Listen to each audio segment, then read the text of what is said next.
Welcome to Ecorptrainings. Here we are going to discuss about Documentum Architecture. Documentum is an enterprise content management platform, which provides management capabilities for all types of content. The Documentum platform provides a unified environment for capturing, storing, accessing, organizing, controlling, retrieving, delivering, and archiving any type of unstructured information within an enterprise. It also supports the resources for managing that content across an extended enterprise as well as for publishing content on the Internet. The Documentum platform consists of 4 conceptual groups. The kernel is a unified environment where content is stored, accessed, and secured. The application services provide various application-level services for organizing, controlling, sequencing, and delivering content to and from the repository. The tools provide capabilities for developing and deploying content applications, enterprise-scale applications that use content within the context of business processes. This group also provides the web services for integrating content-related objects with external enterprise applications.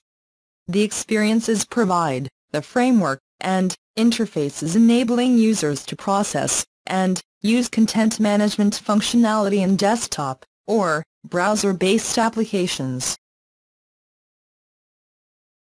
Content objects of Documentum. The Documentum platform defines repository content as objects. Content objects may consist of a collection of objects. Objects comprise 3 parts: content assets or source data, content attributes or metadata, and methods or operations. Content assets or source data represent the core information stored in its native format. Content attributes or metadata describe the content assets with descriptors such as keywords, owner, version, links, and creation date. Methods or operations are the instructions to be performed on the content assets, such as transform, notify, and display. Layered architectures are norm in enterprise applications today. Layers can separate components by various criteria such as purpose or role, technology, and dependence on other components. There are various benefits of layered architectures, including complexity becomes manageable from multiple perspectives: comprehension, design, implementation, testing, and deployment. Encapsulated implementation of a layer makes it possible to replace the layer with another implementation. Multiple higher-level layers can utilize the functionality of the lower-level layers, thus promoting reuse. Coming to repository layer. The repository layer provides storage for the platform, and consists of the content repository, which uses file stores, and a relational database as its components. The file store is a logical storage area, and can be a file system of the host operating system or a content-addressed storage, such as EMC Centra. CAS uniquely identifies a content item using a digital fingerprint, also known as ID or logical address, of the content item rather than a file system path of the content item. Other alternatives, such as streaming servers, and even relational databases can be used as file stores. Coming to content services layer. A repository is brought to life by the content server. The content server manages the repository, and provides a low-level interface for interaction with the repository. The content services layer provides application-level services for organizing, controlling, sequencing, and delivering content to and from the repository. Coming to application layer. The component and development layer builds the bridge to the content services layer for applications that are part of the application layer.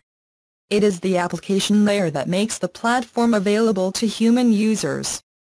The application layer essentially opens up the platform for any type of use that can utilize content management capabilities. The applications in this layer can be categorized into web-based applications, desktop applications, portal applications, and enterprise applications. A connection broker is Documentum's name server or registry, and it provides information and status of content servers to clients. When a content server is started, it announces its status to the connection brokers it is configured to project to. The connection broker records this status of the content server. Each content server client that installs the DFC runtime has a local file named dmcl.ini. This file contains the name and port of a connection broker. Optionally, it can contain information about additional connection brokers. For more details on this topic, and for supporting details, please visit www.ecorptrainings.com or contact on Ecorptrainings. Dial from USA to us on +1 703445 4802. Dial from India to us on +91 814 311 1555. Dial from UK to us on +44 203 468 0685. Or email us at training@ecorptrainings.com. Thank you.